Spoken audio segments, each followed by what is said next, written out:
খামনাইকে ভয় দেখিয়ে খামনাইকে গুহার মধ্যে নিয়ে যাওয়া যায়নি।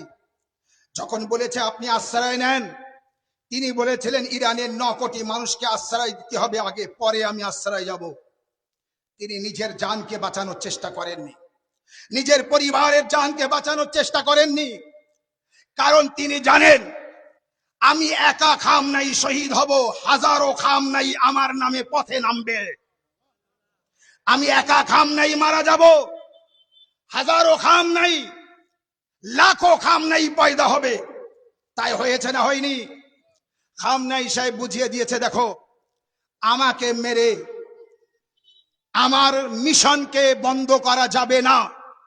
কারণ যদি খামনাইকে মেরে ইসলামকে ধ্বংস করা যেত, আহলে বাইতের অনুসরণকারীদের ধ্বংস করা যেত, তো সন 61 হিজরিতে কারবালায় হুসাইন শহীদ হওয়ার পরে সব শেষ হয়ে যেত।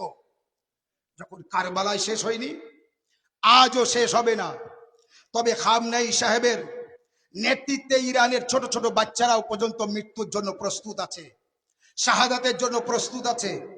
আমাদের ঘরের মা ও বোনেরা ছোট ছোট বাচ্চাদের কাফনের কাপড় পরিয়ে আজকের পথে নামিয়ে প্রমাণ করিয়ে দিয়েছে, এ আমাদের রাহবার, এ আমাদের রাহবার, জানের জান, প্রাণের প্রাণ, আপনার জন্য আমরা কোরবান আছি।